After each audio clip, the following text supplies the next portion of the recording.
যে দলের নেত্রী বাংলাদেশের সাধারণ ছাত্র জনতার উপর গুলি করার নির্দেশ দেয়, বাংলাদেশের মানুষকে হত্যা করে নির্যাতন করে বাংলাদেশের ক্ষমতা আঁকড়ে রাখতে চেয়েছিল, সে বাংলাদেশকে পালিয়ে গেল, তাকে ধরে নিয়ে এসে বাংলাদেশের মাটিতে বিচার করতে হবে।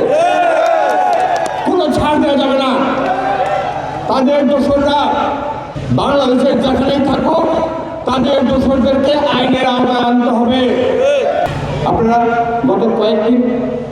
গতকাল আপনারা দেখেন, গতকাল একটা রিপোর্ট বেরিয়েছে, জাতিসংঘের প্রতিবেদন বেরিয়েছে, আগস্ট বিপ্লবে যে গণহত্যা হয়েছে, সেই গণহত্যার নির্দেশদাতা সরাসরি পালিয়ে যাওয়া খুনি হাসিনা।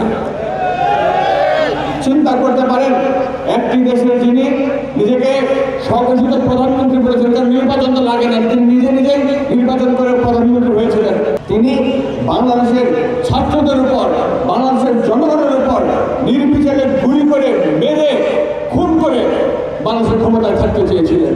জাতিসংঘ থেকে আন্তর্জাতিক তদন্ত দল বাংলাদেশে এসেছিল, তারা তদন্ত করে গেছে, তারা তাদের তদন্ত রিপোর্ট পেশ করেছে।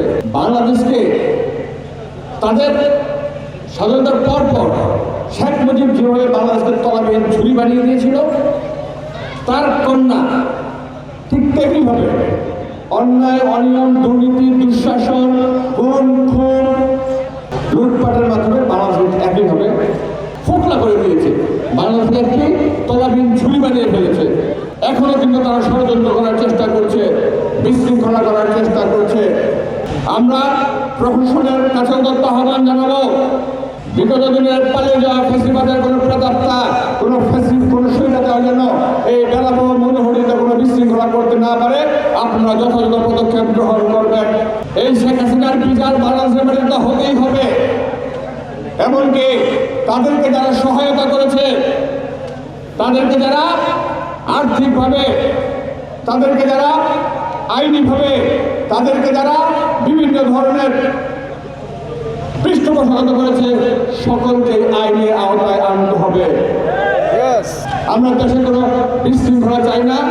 আমরা বাংলাদেশের জনগণ নিজেরা আইন হাতের মধ্যে তুলে নিয়ে বাংলাদেশে কোনো মব জাস্টিসের তৈরি হোক, সেটাও কিন্তু আমরা চাই না। যেন এর থাকে কোনো নিরপরাধ ব্যক্তি কোনো হামলা মামলা শিকার হয়, সেটাও কিন্তু আমরা চাই না।